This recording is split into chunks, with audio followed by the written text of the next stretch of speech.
Hi everyone, Linda here with Erica Michaels, and I'm back to do some more show and tell with some models. This today is a little bit of a hodgepodge. I'm trying to do them, kind of group them by theme just a little bit. This one, not so much. But I am going to start, since we're here in July, at least here in Middle Tennessee, it is hot, it's humid, it's definitely summer.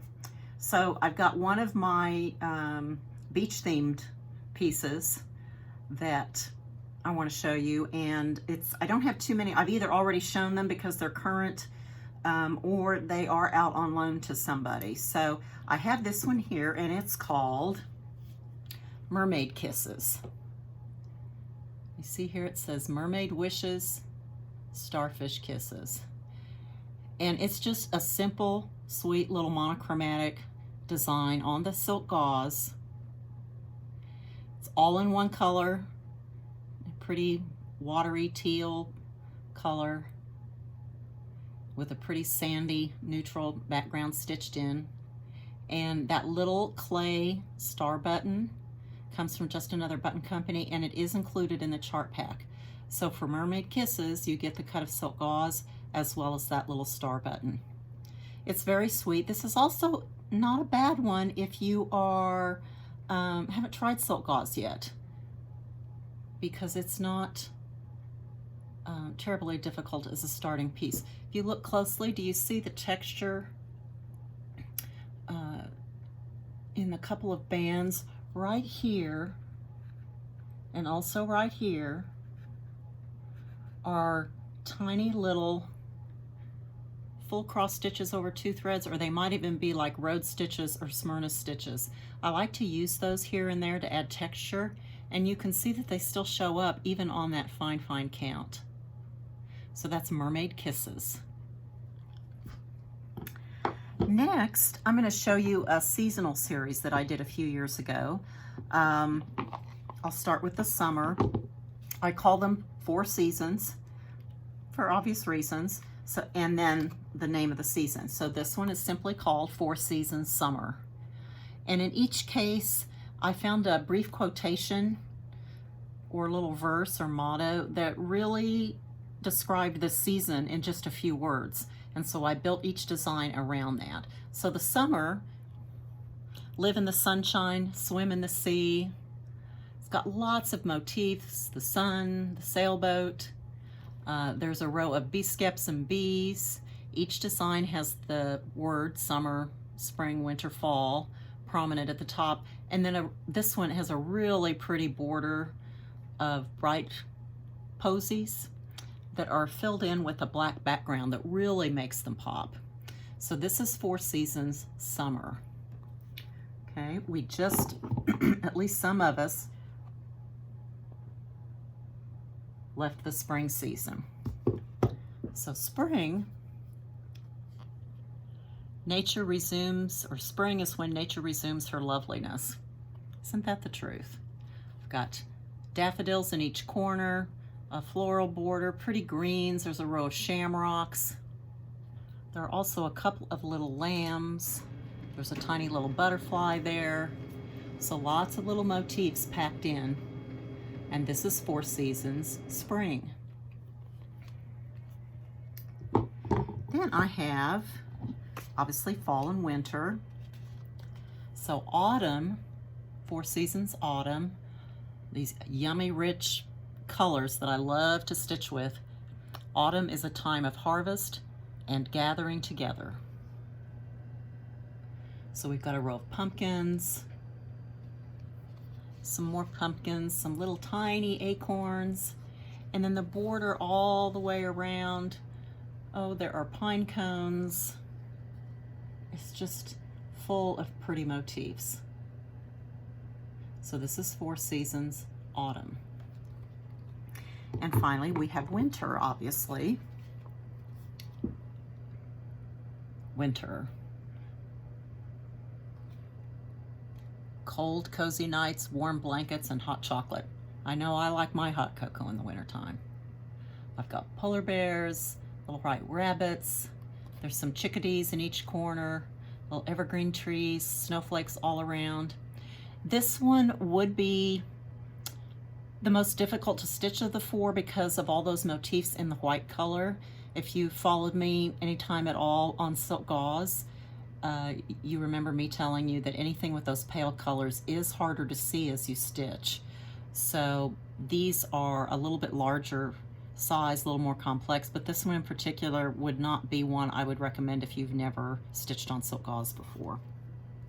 So again, we have autumn and winter. We also have spring. They're all exactly the same stitch count. There's summer again. So having them as a set is that you can change out, really easy to do. Okay. So now I'm going to move on kind of out of the seasons and that sort of thing, and I'm going to talk a little bit about some of the reproduction samplers that I've done. I started doing perhaps one per year.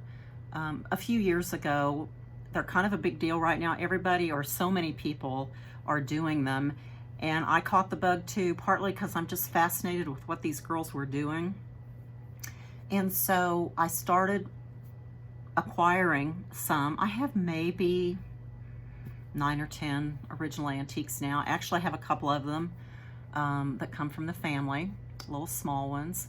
But I picked up a few others just because there was something about them that caught my eye. And reproducing it, not only to share with you all, but to just in a way record it and what these girls did. So one of the first ones, not the first one, I'll get to that one in a bit, is Mary Havens. And this one is not in good shape at all. The edges are almost disintegrating.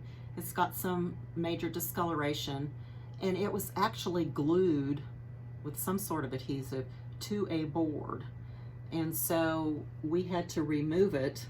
And so there was a little bit of damage in doing that, but it's still readable. I was just so entranced with this exuberant urn of flowers, and I love this willow tree. And then just the typical house. This is Mary Havens. It's dated 1837. It's got some queen stitches in it. Other than that, it's primarily cross stitch. There's a tiny little bit of over one. And it says, "It is religion that can give sweetest pleasure while we live. It is religion that can supply solid comforts when we die." So this is Mary Havens, and this is the original sampler. Now, because of that glue on the back side of the sampler, and there's pictures on my website, it was really hard to tell what the original colors might have been. It was discolored, and I didn't care for the colors at all. It was kind of a jarring, anyway, just didn't like it. So I took kind of the same color palette, but just kind of did my own thing with it. So what I did is it's softened it. It's actually a little bit of a peachy tone, and then warmer tans and beiges, and then some really pretty blues and blue-green colors. And it's a pretty accurate reproduction, as much as I can, without doing some of the weird, some stitches over 3 threads and 1 and here and there, and those kind of inconsistencies that make reproducing it a little tricky.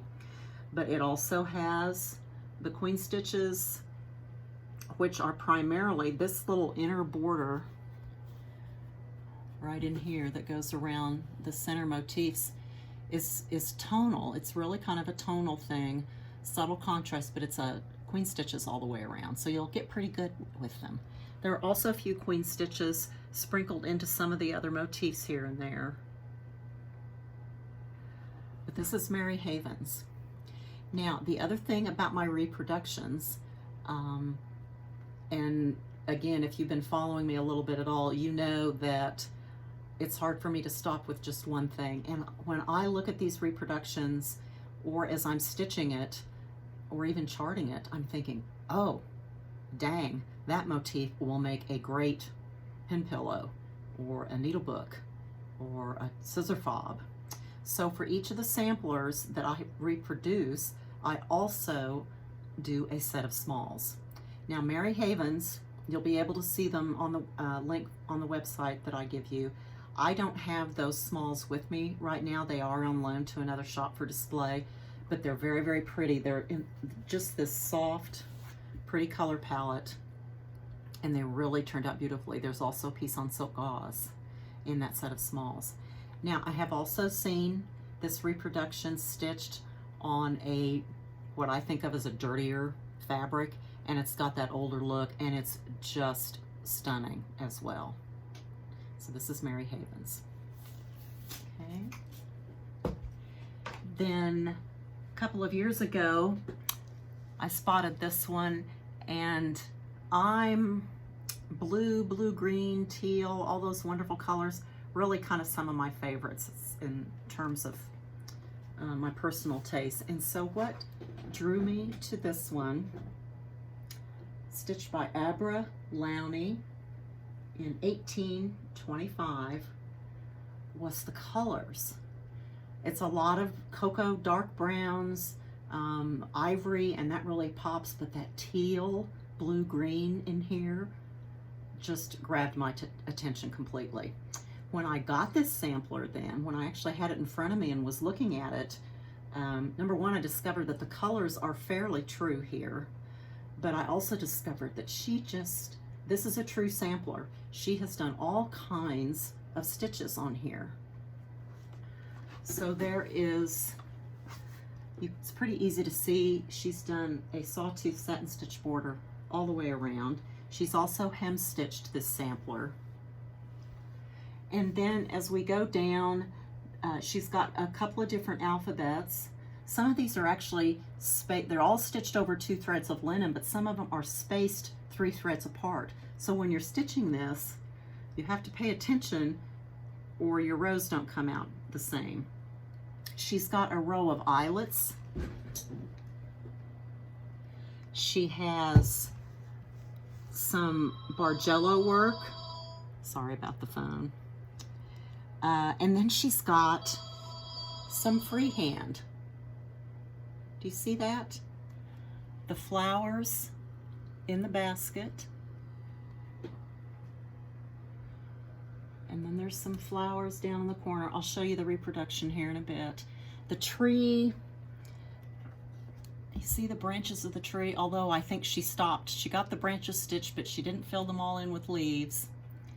She's got some over 1 work in her cartouche, and then there's some more Bargello, a whole band of it down at the bottom. So it was really interesting to take a close look at this one. But first and foremost, I love the color scheme. So this is the original antique, stitched by Abra. And it's on a larger count linen, so it's decent sized. When I did the reproduction, since I'm such a fan of 36, 35, you know, kind of in there, that's what I used here. So here's the reproduction, and this one is done in silks, and it's got all the same bands, all the same stitches, and even the freehand work. And it's such an interesting sampler. It's not maybe your typical one that you might be used to with houses and lots of animals or big flower baskets everywhere. But I just found this one so interesting. And if you like something a little different, this is good too. Again, I did a set of smalls. And these are some of my favorites. So I would take, when I do the smalls, I take borders, the same alphabet, motifs, the stitches. I use all of that the stitcher put into her sampler. So in this case, I made a little pin pillow that also has a pocket for scissors. So I used her alphabets in the same kind of colors and used, there's her sawtooth border. And a lot of the other little, she had a different little tiny border band, but separating each band of alphabets. So lots and lots of variety. But again, isn't that color palette so pretty? I did a little fob. Don't have a pair of scissors on here right now. This is A for Abra, same alphabet she used on her stitches. Some of the same borders, that little tiny border on top, the brown one there. The checkerboard pattern that she used in her flower baskets, and it's repeated on the back side. That's all stitched on gauze, so it's a two-sided fob. I wanted to use her Bargello, and so I did a little pincushion with a Bargello. And I also did a needle book. So again, her sawtooth border, those pretty little bands. And in this case, I used her eyelets. So if you open the book, see the back? That's how it's all bound together, is through those eyelet stitches. On the inside, I took a piece of creamy white linen and stitched her alphabet again. There's some wool in here for the pages. And again, I made the eyelets in the same color she did on her sampler, and then stitched through all the thicknesses through the holes of the eyelets to bind this little book together. I did a different kind of needle book that you could use as her cartouche, that you could roll or kind of fold into almost a trifold wallet type piece. And finally, I always need to do a berry. So I used one of her flower baskets with the freehand flowers. There's the date she stitched her sampler, and there's her initials. Just some simple, and those pretty colors she used in her sampler, the greens, the pretty blue, and the dark cocoa brown. So this little set of samplers, or excuse me, smalls, there's 1, 2, 3, 4, 5, 6 smalls. So this is Abra's sampler smalls. Okay. Now I have one more reproduction to show you before we finish today. This is based on an antique that I do not own. Maybe someday I will, belongs to a friend. But I saw it and I just was, wow. So this is Nancy Alden. This is the reproduction. And it's a pretty faithful reproduction. It's dated 1795. Probably an English sampler. It has a prominent Tudor rose in the middle. Love the bird. This bird is what really immediately drew my eye to this sampler. But she's got a lot of traditional things happening too. She's got an eyelet alphabet and some further motifs here in the eyelet stitch. She's done the Lord's Prayer, but she's also done the Creed, and all of this stitching is over one thread. But the reds in here are just wonderful. So Nancy Alden. In this chart pack, if you're not into doing this much over one stitching, I did chart the Lord's Prayer over 2 threads, and it spreads it out across both sides of the tablet format, but you can stitch that option with the chart that's in the chart pack. And again, I did do a set of smalls that are also on loan to another shop. It highlights the bird, the Tudor rose, so some of the alphabet and the borders. There's a berry, there's a needle book, there's pin cushions. So there's lots of wonderful smalls based on this really pretty striking sampler. So went on, we're almost at 20 minutes. So that's all I'm gonna do for now. That was my little hodgepodge. I'll get this posted, and also the links to all of these web pages so that you can investigate and check more details on each of these things. And in the meantime, be well, and thanks again for watching. Bye now.